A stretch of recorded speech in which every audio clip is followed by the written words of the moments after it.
as espécies legislativas que compõem o nosso ordenamento jurídico e quais são as diferenças entre os tipos de legislação. Temos a Constituição, as emendas constitucionais, as leis complementares, leis ordinárias, leis delegadas, medidas provisórias, decretos legislativos, decretos que não são legislativos, resoluções e tratados internacionais. Como diria o célebre jurista Norberto Bobbio, o ordenamento é composto por uma infinidade de normas, mais ou menos como as estrelas do céu, que jamais alguém consegue contar.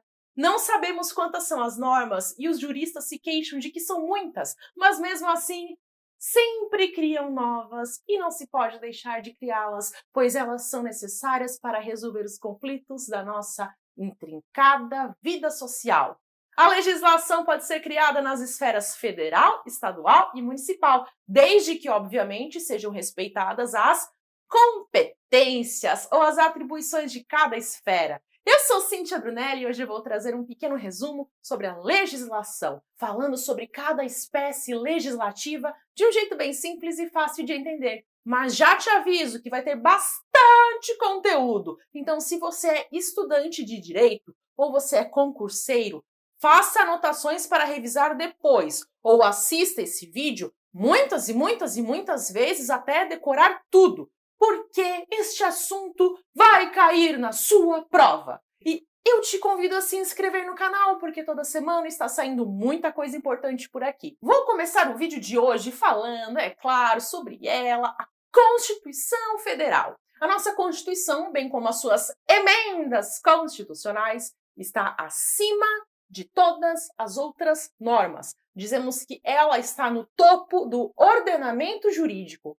Ela é considerada um guia para a produção das demais normas do país, pois contém os princípios e os valores sociais. As normas que forem contra a Constituição são consideradas inconstitucionais e são, portanto, inválidas. E para fazer uma emenda constitucional, que é uma modificação na Constituição, ela deve ser aprovada por 3/5 das duas casas do Congresso Nacional em 2 turnos. 3/5 em 2 turnos nas duas casas, Câmara dos Deputados e Senado Federal. E não podem ser objeto de emenda constitucional as chamadas cláusulas pétreas, isto é, as que se referem à federação, ao voto direto, secreto, universal e periódico, à separação de poderes e aos direitos e garantias individuais.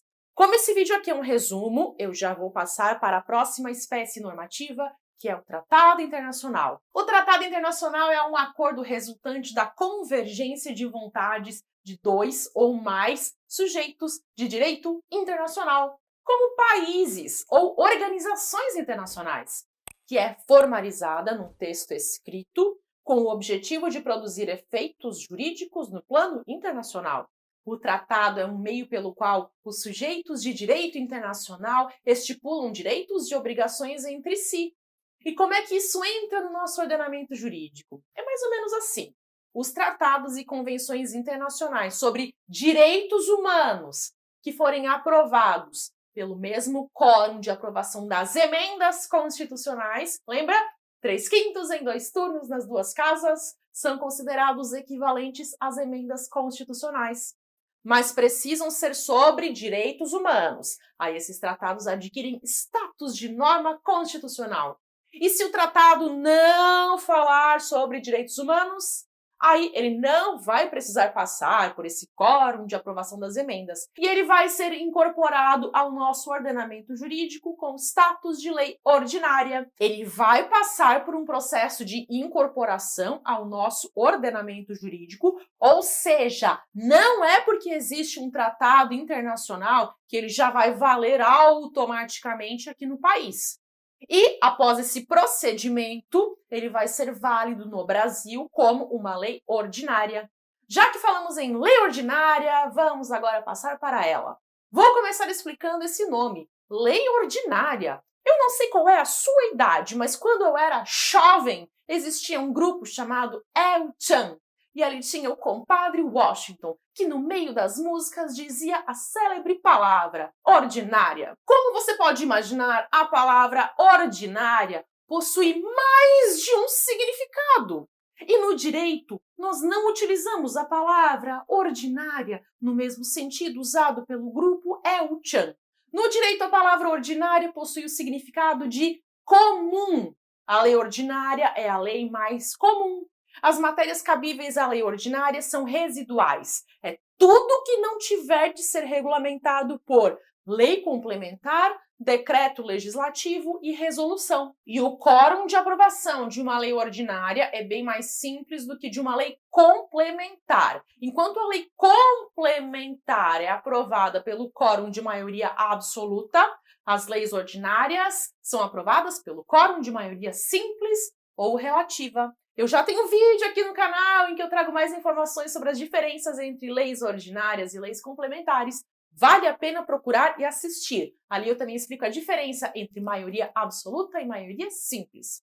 Sobre as matérias que são reservadas para as leis complementares, podemos dizer que elas tratam, em geral, da estrutura e serviços do Estado. A lei complementar é muito utilizada para regular matéria tributária, por exemplo. Assuntos importantes envolvendo tributos são aprovados mediante lei complementar, pois o quórum de aprovação é mais rígido do que de uma lei ordinária. Vamos para a próxima espécie legislativa dessa aula, que são as medidas provisórias.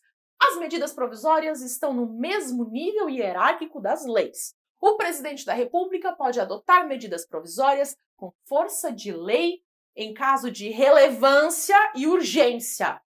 Mas o presidente também deve submeter as medidas provisórias ao Congresso Nacional. Se o Congresso Nacional não transformar a medida provisória em lei dentro de 60 dias, a partir da publicação, ela perderá a eficácia. Esse prazo de 60 dias é prorrogável por uma única vez, que também vai ser de 60 dias. Ok.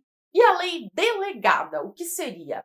A lei delegada é um ato normativo elaborado pelo presidente da República com a autorização do Congresso Nacional. O presidente solicita a autorização e o Congresso, se julgar adequado autorizar, deve fixar os limites da lei delegada. E aí, depois de criada a lei pelo presidente, ela é remetida ao Congresso para avaliação e aprovação. Considerando que os limites foram respeitados e que a lei é conveniente, o Congresso a aprova. E aí essa norma entra no sistema jurídico na qualidade de lei ordinária. Mas, na prática, as leis delegadas não são tão utilizadas. Quando estão no poder, os presidentes utilizam mais as medidas provisórias, porque aí eles não precisam pedir autorização prévia ao Congresso. Seguindo adiante, vamos para o decreto legislativo. O decreto legislativo é uma norma aprovada pelo Congresso Nacional sobre matéria da sua competência exclusiva e não precisa haver a submissão à sanção pelo presidente da República. O decreto legislativo pode regular matérias como ratificar atos internacionais, sustar atos normativos do presidente da República, autorizar o presidente e o vice-presidente da República a se ausentarem do país por mais de 15 dias e apreciar a concessão de emissoras de rádio e televisão, dentre outros assuntos. Vamos agora para a resolução. A resolução é um ato normativo que regula matérias que produzem efeitos internos nas casas do Congresso Nacional. Também existem resoluções que produzem efeitos externos, mas, em geral, as resoluções apresentam mais efeitos internos do que externos. E, por fim, chegamos aos decretos, também chamados de decretos regulamentares. Os decretos regulamentares são diferentes dos decretos legislativos. Enquanto um decreto legislativo é produzido pelo Congresso, o decreto regulamentar, ou apenas decreto, é produzido pelo Poder Executivo, com o objetivo de regulamentar uma lei. O decreto pode apenas especificar detalhes sobre a execução das leis, nunca podendo criar direitos e deveres novos ou ampliar a sua aplicação. O decreto serve para dar fiel execução às leis. Temos também outra espécie de decreto produzida pelo Executivo, chamada de decreto autônomo.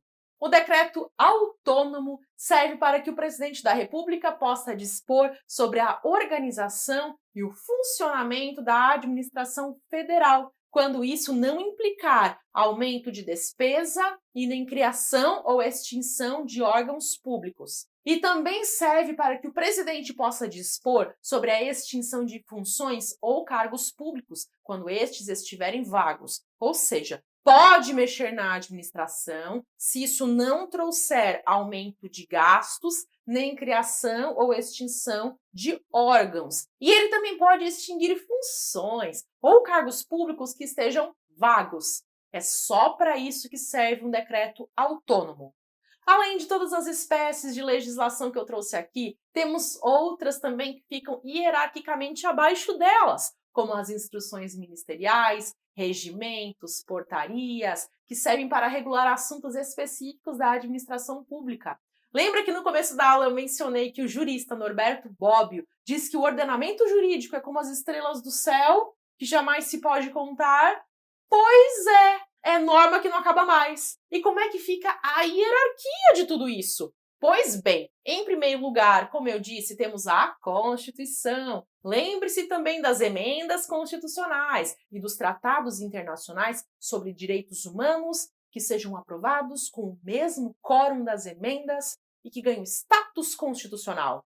Depois disso, no degrau de baixo, temos as leis ordinárias, leis complementares. Não há diferença hierárquica entre lei ordinária e lei complementar.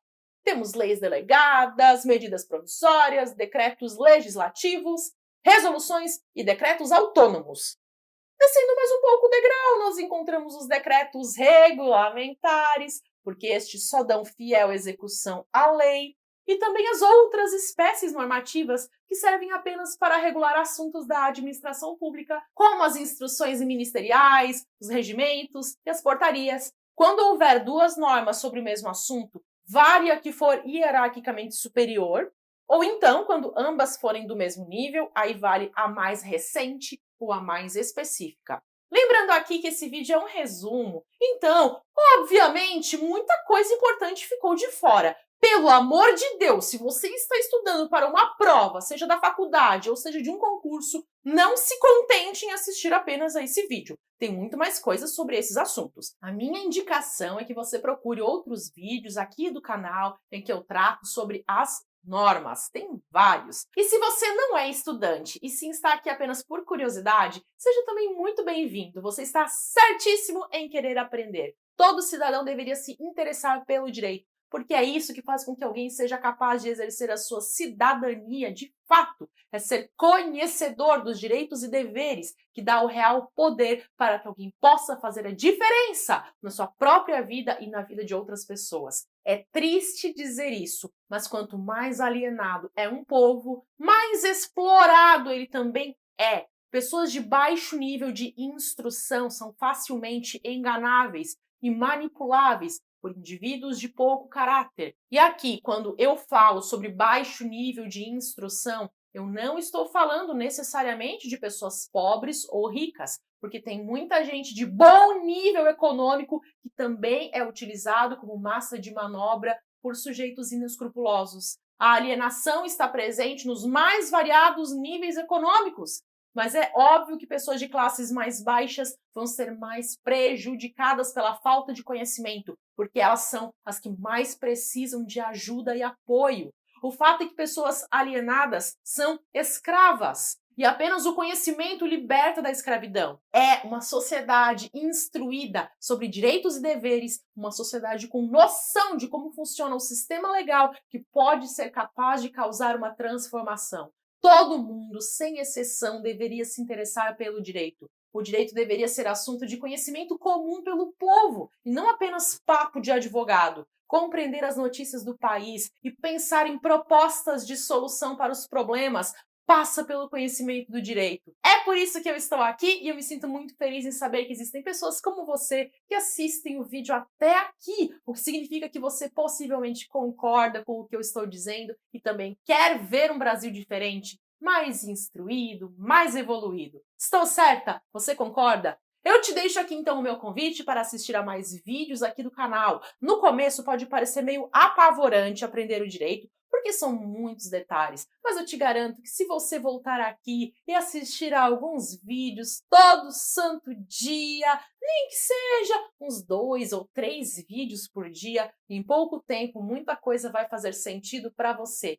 E é assim que uma sociedade evolui, quando cada indivíduo faz progressos, se desenvolvendo, e assim tem condições também de ajudar quem está ao seu redor, ou até mesmo pessoas desconhecidas, como eu estou fazendo agora, fazendo vídeos sem saber quem vai me assistir. Eu acredito nisso, no ensino do direito para transformar a realidade brasileira. E se você também acredita, nós estamos juntos nisso. E para quem quer uma evolução ainda mais rápida, em um passo a passo, bem mastigadinho, a minha indicação é assistir às aulas do curso Primeiros Passos no Direito, porque ali você vai ter a base, que é o ideal para quem começou há pouco tempo ou mesmo está iniciando do zero em seus estudos. Vou deixar o link na descrição do vídeo, e daí você pode clicar e decidir se o curso é para você.